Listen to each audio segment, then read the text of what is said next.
Hello everyone, what's up? It's me again, Junkmaster 3. This is going to be another one of those rare Scandinavian and Swedish releases, and yeah, excuse me for looking like really terrible in my face because it's really hot outside, and I just recently came home from work, so that's the reason why I look absolutely wasted and terrible in this video. But yeah, this is going to be another one of those videos of rare Swedish or Scandinavian releases. Uh, um, and all of these movies are basically horror movies as well. So, and I decided to pick up. I decided to include 10 titles only in this video, just like in the other parts, because otherwise it would just be way too boring to listen to me like rambling on and talking about every single movie in every detail if it would have been more than 10 movies. Now I actually included one little special one because I know for sure that movie is goes for insanely much money, or stupid money I should say, from time to time. So yeah, but anyways, let's begin with the video. First up we have this is a movie which I haven't seen that many times, to be honest, but I really enjoyed it when I watched the whole movie. And I have a sort of a funny story with this, that I always, when I was supposed to watch this movie, I almost every time fell asleep at the same uh, at the same time in the movie, and I was like, why do I always fall asleep? And I fell asleep over and over and over again, and I do not really know why, because I was not bored, it was just that I was very tired. So one day I decided, well, what the hell, now I'm going to watch this movie in the middle of the day and then I won't fall asleep. But yeah, this movie is called The Company of Wolves. This is a release from the Atlantic Films, or whatever it's called. Yeah, Atlantic Film. This is long gone out of print.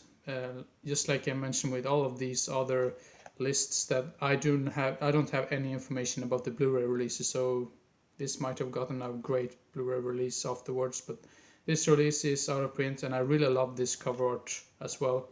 It's sort of like I wouldn't say it's a Red Riding Hood horror type film, but you can clearly see that this woman right here is wearing like this red hood, and then there's like this wolf that comes out from the mouth from this guy.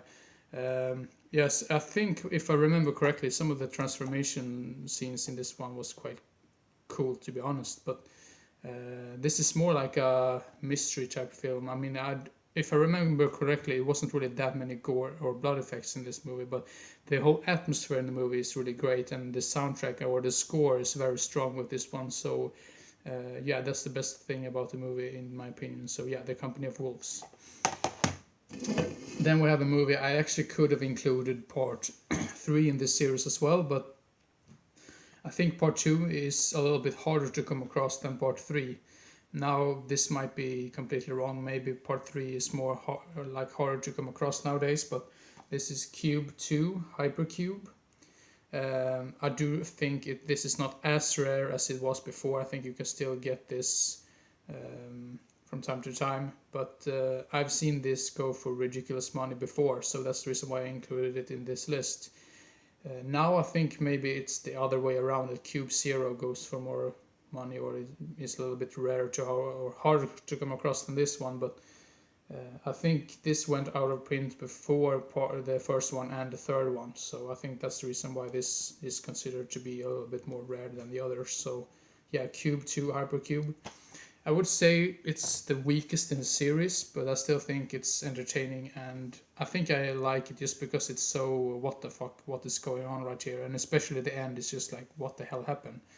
So, but yeah, I always like movies that really have the viewer to. I mean, as a viewer, you have to think a little bit to understand the whole concept. So I've come up with some what's it called?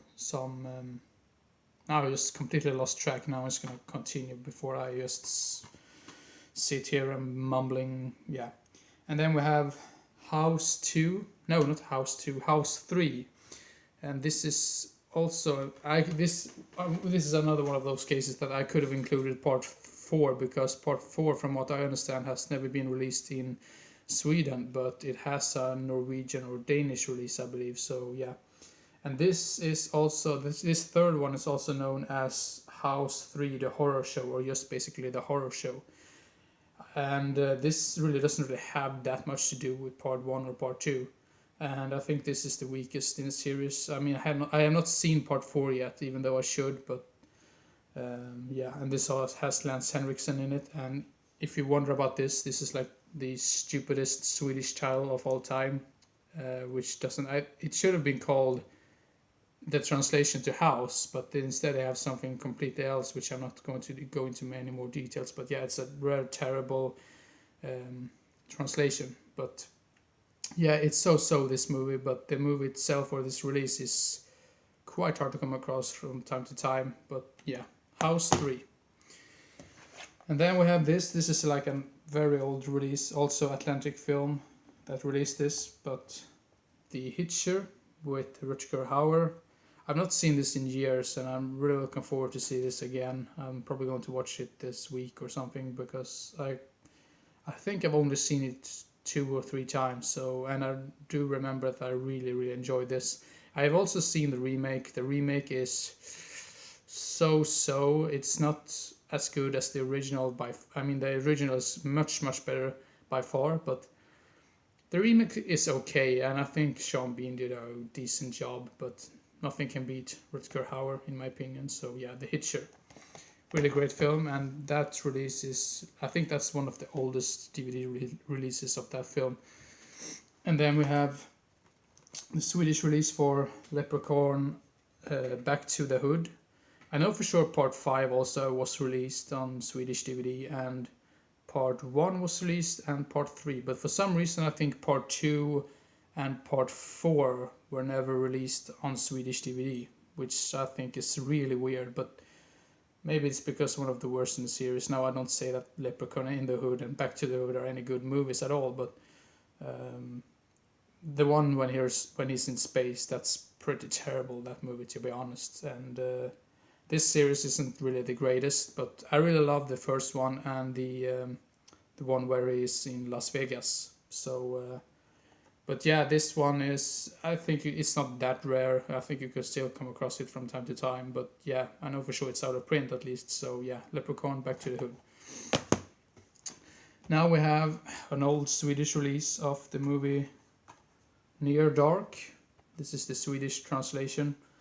I'm not sure if this has gotten like a newer release on DVD or Swedish DVD, or maybe it's just only available on Blu-ray. But yeah, this is another one which I haven't seen for quite some time, and I think it's one of the best vampire movies from the 80s, along with The Lost Boys and Fright Night. Those are the two. These are like the top three vampire films of the 80s, in my opinion. So yeah, Near Dark, and this also has Lance Henriksen in it, and also of course Bill Paxton, rest in peace. Yeah.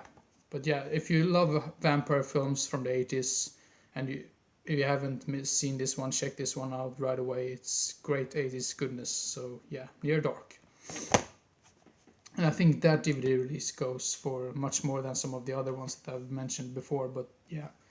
And then we have another one of these really weird cases. This is Pumpkinhead 3, Ashes to Ashes, Swedish release. For some weird reason, part 1, part 2 and part 4 has never been released on Swedish DVDs. But for some weird reason, part 3 got released. And I think part 3 is the weakest in the series. And I have no idea why they released part 3 and why they didn't. I mean, I can still understand why maybe they don't release like a sequel to this, part 4. But I don't really understand why they release a part 3 when they don't release a part 1 or part 2. But yeah, might not be that rare, but I know for sure it's out of print. So yeah, Pumpkinhead, Ashes to Ashes. Now I have to speed up because I've almost been talking for about 10 minutes. And then we have Dead Zone. I'm not sure if this is released or not released. I'm not too sure if this is out of print or not.